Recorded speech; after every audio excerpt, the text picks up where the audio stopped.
Hey guys, and you are here for the very first episode ever of Standing on the Couch with Fouch. Standing on the couch with Fouch. Standing on the couch with Fouch. Yeah. That's our new jingle.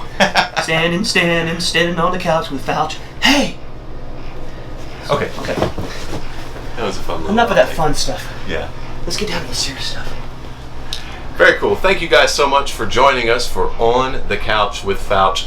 I have the one and only Thank God. Ernie Haase with me today. I'm actually on their bus right now, and On my couch with Fouch. that's right. We're on Ernie's couch, but he's with Fouch, and we are in the Denver, Colorado area for the Cathedral's family reunion. Yay. I love these events. I do too. They're exciting. They're so great. The video production, getting to see George and Glenn. If you haven't been to a Cathedral's family reunion before, there's so many special moments with these events that are just fantastic for any Cathedral's fan. The bus is here for this one. Yeah. They do Silhouette. Yeah, Silhouette's here.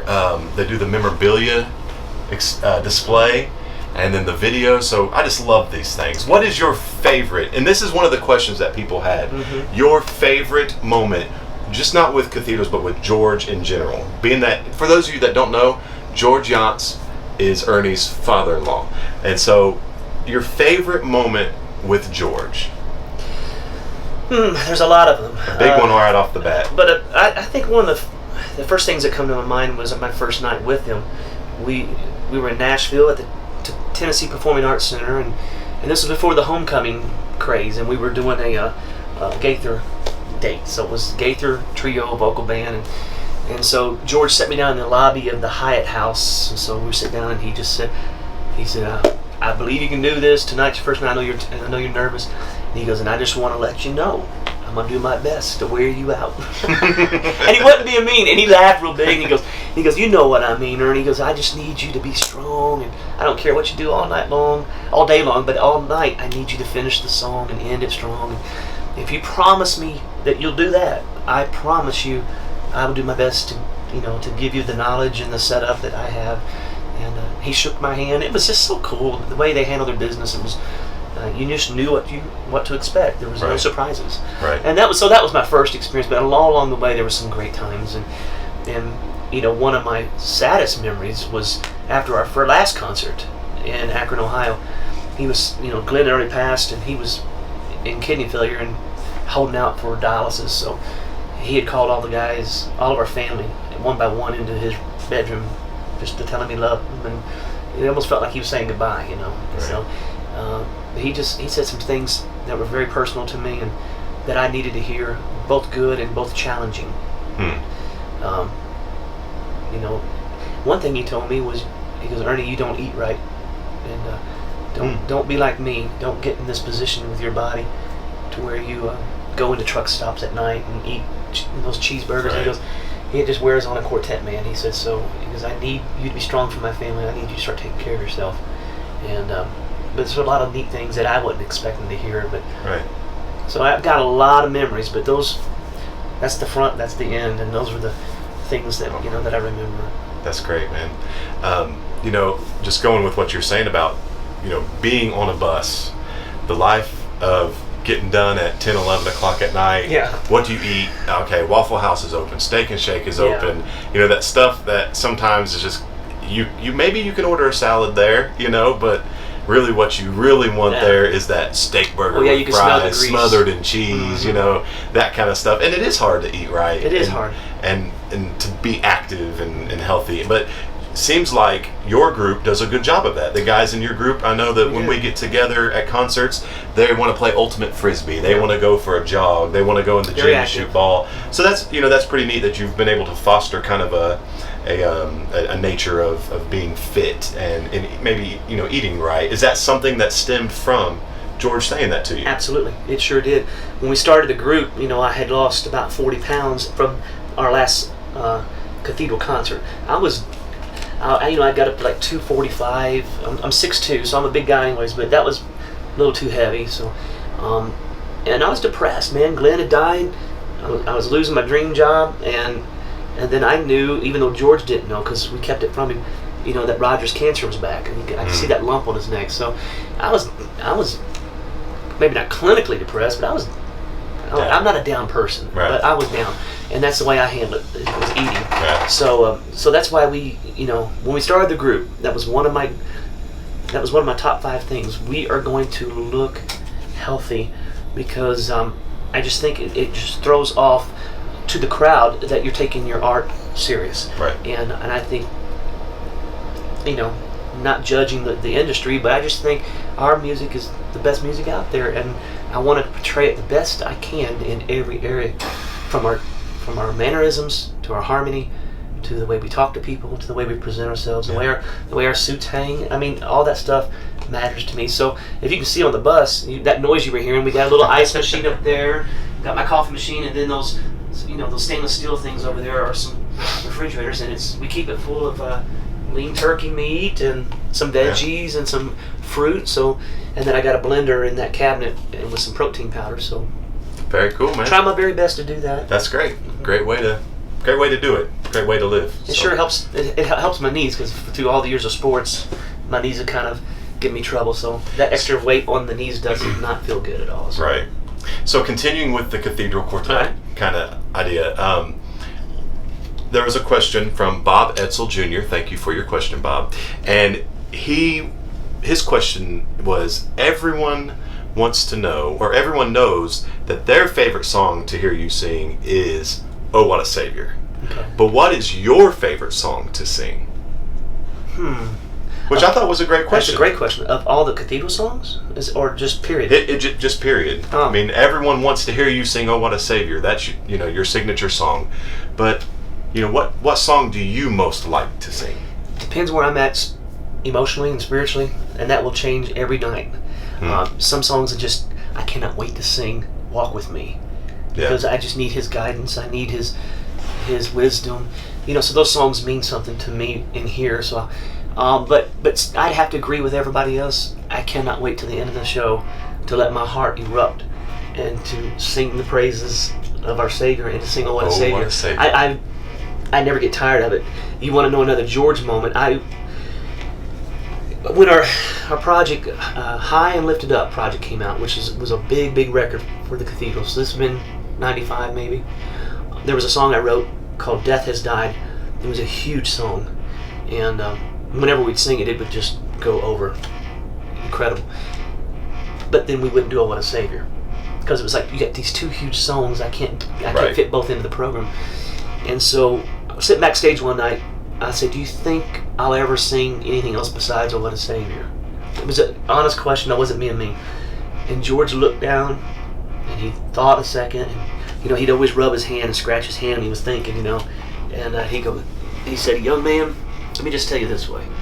He said, "I've been in this business a long time, and I know a lot of great singers come through this business who didn't have one song that people asked them to sing every night. You ought to thank God every morning that you have that song at age 30. Right. I said, "Yes, sir." Never was brought up again. And we did do "Death Has Died" and a few other songs along the way, but there was never a concert from that day forward where we didn't do "Oh What a Savior." Right. And still yet today. And still today. I mean, you even have an album Absolutely. titled "Oh What a Savior." Absolutely. I mean, so very great song. I mean, maybe you're watching and you've not heard Ernie sing "Oh What a Savior." I would be surprised, but maybe you are. You need to go right now. Well, wait till the interview's over. Then, while you're on YouTube, go and check out "Oh What a Savior." Fantastic song, and you do a great job and have for 30 years? Yeah, it's been that long. 25 years? Full time as an occupation, 28. But of course, been singing my whole life. But And "Oh What a Savior's" been for every one of those 28 years. Wow. Yeah, I started singing in a local group right out of high school. I started singing with one of those weekend warrior groups. Mm-hmm. We called the Nobleman Quartet, and so they were featuring this 18-year-old kid and trying to find that song to feature me on. Right. And Mike Meyer, the sound engineer, came to me and said, "If you could sing this song," and he actually played me the Florida Boys version, not the Statesman version. And he said, "If you could sing that, if you could get close to this song, it might make you a household name." And I'm like, I don't even know what that means. But let me hear it. And that song is what George and Glenn heard. in the late part of '89, when Danny was leaving, I had opened up for them, and they heard me sing that. I didn't even know they heard it because I didn't even see them that night. They were backstage, and George calls a few months later and said, "Son, you came on like Joe's turkey." And I don't know what that means either. He said, "You knocked my hat in the creek, son." Because they son. So, very cool. Well, I mean, fantastic song, so you've got to check it out if you haven't heard it. Next question comes from Daniel Mount, and as I always say, Daniel, you ask some fantastic questions. I love Daniel.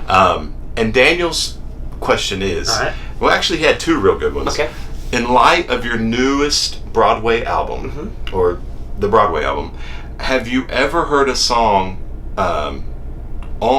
performed live that you recorded on the Broadway album? So have you ever gone to Broadway? Oh yeah. And heard? I've heard every one of them.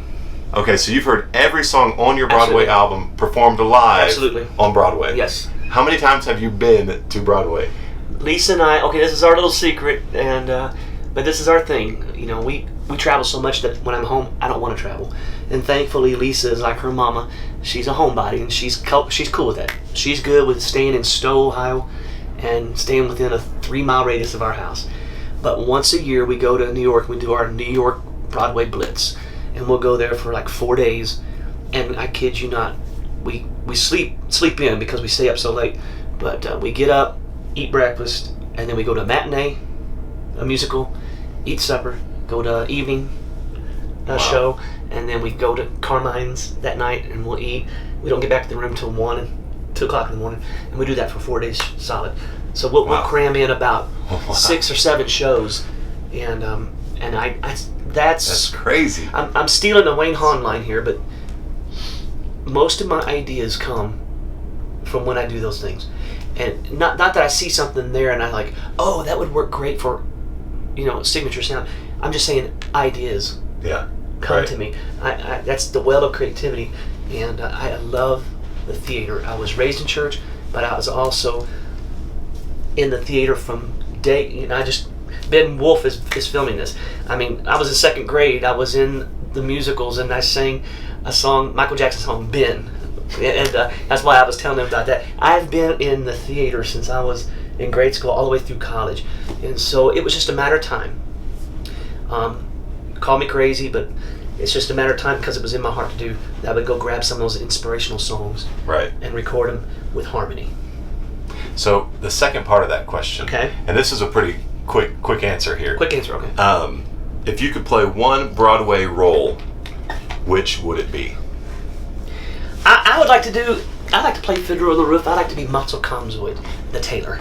I like that character, and I actually played him in high school and fell in love with that role, and I developed real quickly that role, and I would like to go. I would like to play Broadway, period. I would take any role, and my dream one day with this Inspiration of Broadway thing, if anybody cares, is to stand in front of a symphony one day and do a tour where we do symphony dates because it's written with a symphony in mind.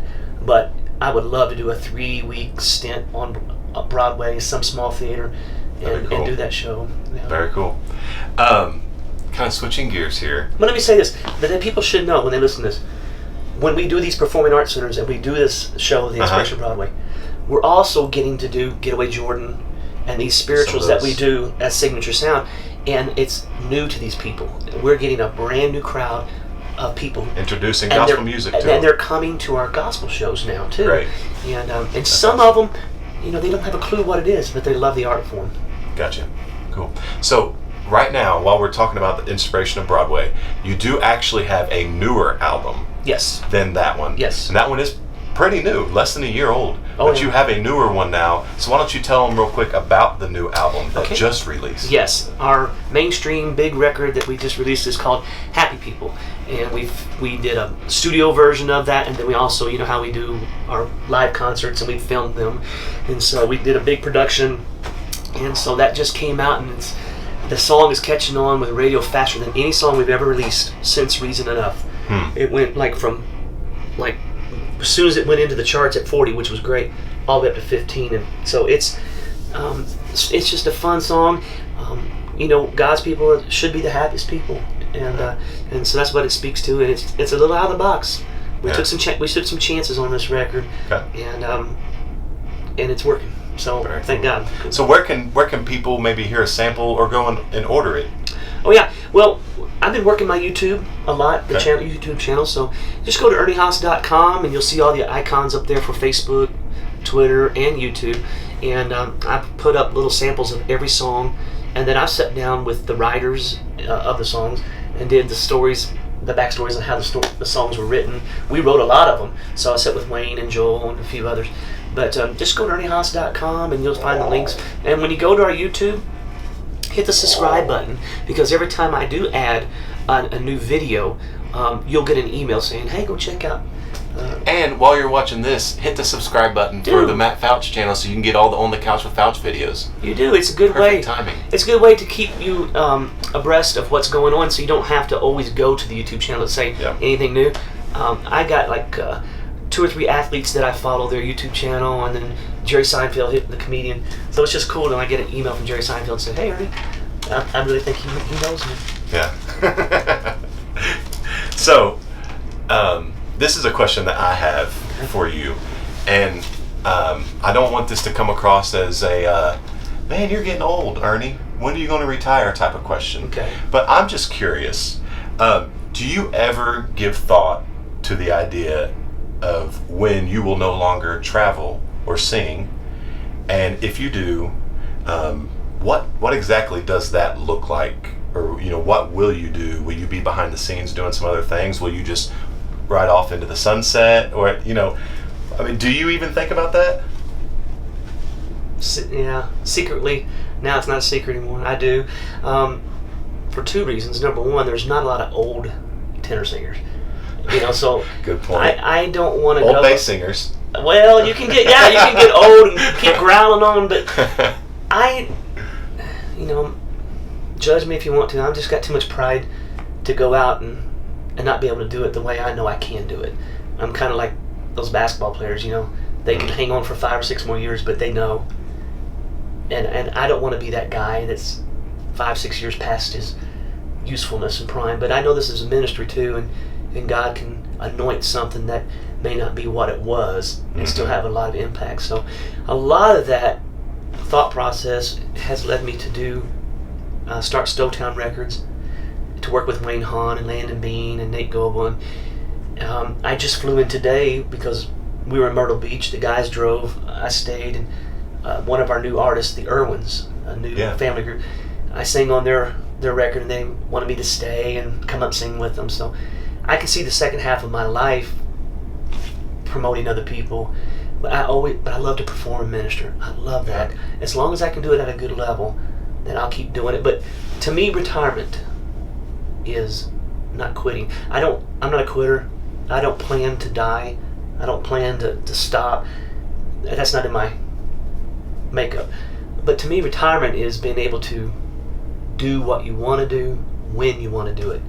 And touring the way we tour, that doesn't sound like something I want to do into my 60s and 70s. Right. But if I could go out and hook up with a Cathedral family, if I can go and hook up with some of the guys from Sig Sound and do 30 dates here and there, right, that would thrill me. And then work behind the scenes helping some other young artists get going. Right. So I don't know when that day comes, but I think I'll know. Yeah. I think I will know before anybody else will know. I will know that I can't do it at that level anymore. 100-something days a year. Yeah, right. Well, I hope you didn't take that as me saying, hey man, you're getting a little old, why don't you think about retirement? Because that's a real question. I look at George and Glenn, how they sacrificed their whole lives for the call. Yeah. But their bodies gave out, and they didn't get to enjoy any downtime with their families and grandkids. And I'm not judging that, because that's how you can't write your own life story. You can't write it.